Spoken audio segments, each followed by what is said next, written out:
Bismillahirrahmanirrahim. Assalamualaikum warahmatullahi wabarakatuh. Alhamdulillah, syukur kita kepada Allah Subhanahu wa taala. Pada hari ini kita bertemu lagi untuk sama-sama kita belajar kefahaman Al-Quran. Anda boleh buka pada buku tilawah muka surat 198 surah At-Takatsur. Surah At-Takatsur. Kita akan belajar hari ini surah At-Takatsur ni surah apa, turun di mana, ayat Al-Quran surah ni maksudnya bagaimana, dan kita akan belajar pada hari ini. Baik, mula-mula kita akan baca dulu A'udzu billahi minasyaitonir rajim. Bismillahirrahmanirrahim.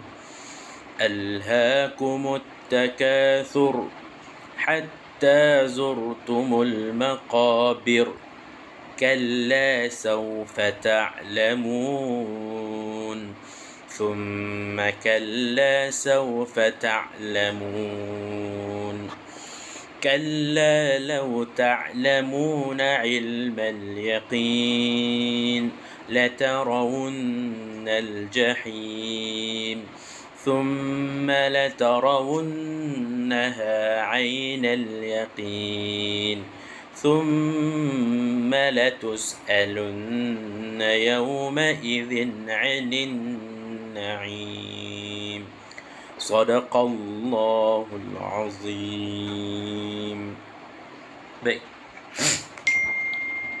pada surah ini kita akan belajar pula. Kita kena baca dan faham apa yang dimaksudkan di dalam surah ini. Baik, Allah Subhanahu wa taala kata alhaakumut takatsur. Alhaakumut takatsur. Allah kata kamu telah dilalaikan daripada melakukan ketaatan kepada Allah Subhanahu wa taala oleh perlakuan bermegah-megah, saling bangga, membangga dengan harta, anak-anak, anak pinak, dan pangkat, dan juga pengaruh. Maksudnya Allah kata, kita ni manusia, kita ni akan lupa kepada Allah Subhanahu wa taala disebabkan kita ni nak bangga dengan harta kita, kita nak bangga dengan anak kita, kita nak bangga dengan pangkat dan juga pengaruh kita, maka kita ni boleh lupa. Manusia boleh lupa kepada Allah Subhanahu wa taala dengan sebab benda ni. Hatta zurtumul maqabir, sehinggalah kamu masuk ke liang kubur, ke liang lahat. Maksudnya sampai kita nak masuk lubang kubur, barulah kita nak ingat. Kita dekat-dekat nak mati, barulah kita nak teringat kepada Allah Subhanahu wa taala.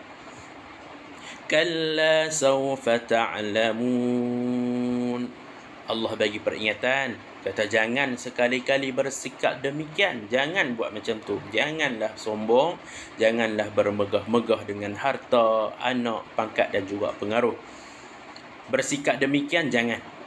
Kelak kamu akan mengetahui akibat buruknya semasa hendak mati. Sebab apa? Nanti ni kalau dekat-dekat nak mati, baru kamu tahu betapa kita ni sombong, megah, sampai lupa kepada Allah Subhanahu wa taala. Baru kita tahu akibat dia, bahawa kita ni kita tak boleh buat macam tu. Baik. Thumma kalla sawfa ta'lamun. Sekali lagi diingatkan, Allah bagi peringatan lagi sekali. Jangan buat macam tu. Jangan bersikap demikian. Kelak kamu juga akan tahu ketika mana kamu dekat-dekat nak mati, akibat dia ni baru kita nak tahu. Maksudnya Allah pesan sampai 2 kali. Jangan buat macam tu. Kalla law ta'lamuna ilmal yaqin. Sesungguhnya kalaulah kamu mengetahui apa yang akan kamu hadapi dengan pengetahuan yang sangat yakin. Maksudnya kalau betul-betul kamu dapat tahu, masa ni kita tak tahu lagi, kita tak beringat lagi, kita masih lagi duk bermegah-megah dengan duit kita, kita duk bermegah-megah dengan pangkat kita, sampai lupa kepada Allah Subhanahu wa taala. Lah ni kita tak tahu lagi. Nanti Allah kata ni, dia kata kalaulah hampa ni semua tahu, dengan kamu ni betul-betul percaya, yakin apa yang akan jadi, tentulah kamu akan mengerjakan perkara-perkara yang akan menjadi bekalan kamu untuk hari akhirat. Allah kata kalaulah hampa betul-betul yakin dengan apa yang akan jadi nanti ni, kamu mesti akan terus buat bekalan untuk menempuh hari akhirat. La tarawunnal jahim. Ingatlah sesungguhnya kamu akan melihat neraka yang marak menjulang. Kamu semua nanti akan melihat. Kalaulah kamu semua ini membuat sombong, bermegah-megah, kamu pasti nanti akan lihat neraka jahim. Sebab Allah pesan dah, jangan buat macam ni, jangan buat bermegah-megah, janganlah bangga. Supaya apa? Nanti kamu akan melihat neraka jahim. ثم لترونها عين اليقين. Kemudian itu sesungguhnya kamu, wahai orang yang derhaka, akan melihatnya dengan penglihatan yang yakin semasa kamu dilemparkan ke dalamnya.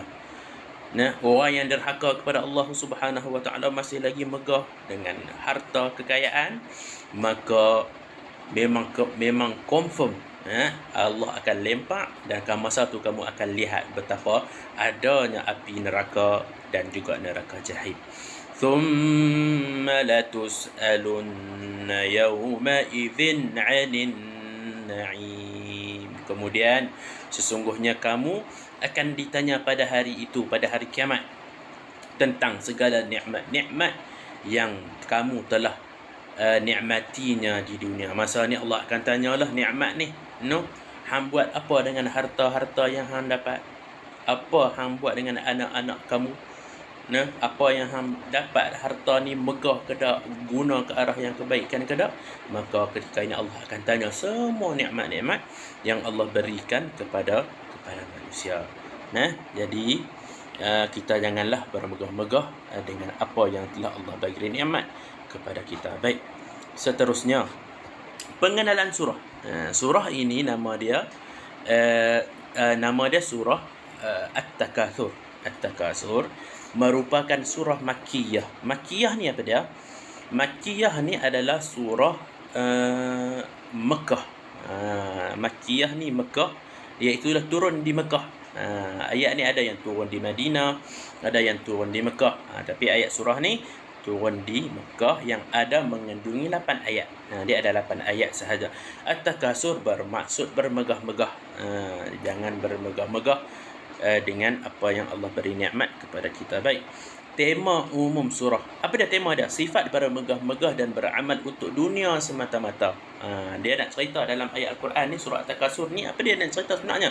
Apa sifat bermegah-megah dan beramal untuk dunia semata-mata. Baik, isi penting dia apa dah? Sifat bangga diri dengan harta, anak pinak serta sahabat handai telah menyebabkan manusia leka dan juga lalai. Bukan semua manusia, tetapi ada sesetengah manusia yang ada bangga diri dengan harta dia. Dia ada duit 1 juta, dia ada duit 30 juta, tapi dia bangga, dia tak buat dengan guna dengan baik amal kebaikan.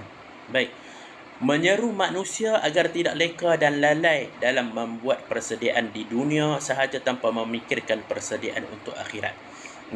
Isi penting dia ni dan ayat Al-Quran ni apa dia? Allah nak ajak apa dia? Nak ajak manusia agar tidak leka dan lalai dalam membuat persediaan dunia. Allah bagi tak kita nak kaya? Allah bagi tak kita ada anak?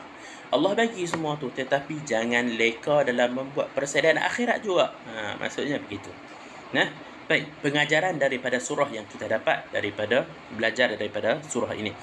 Orang yang bermegah-megah dengan nikmat Allah akan menerima balasan azab di akhirat kelak. Maksudnya orang yang bermegah ni dengan harta dia, apa semua yang dia ada, dia megah, dia bangga, dia takbur, maka dia akan menerima balasan azab Allah di akhirat kelak. Jadi, anak-anak murid kita, janganlah kita ada sifat yang buruk ini, sifat yang tidak baik ini, dan kita jauhkan sifat ini. Moga-moga Allah jadikan kita umat yang berjaya di dunia dan juga di akhirat. Baik, barakallahu fikum. Kita berjumpa lagi pada lain masa. Assalamualaikum warahmatullahi wabarakatuh.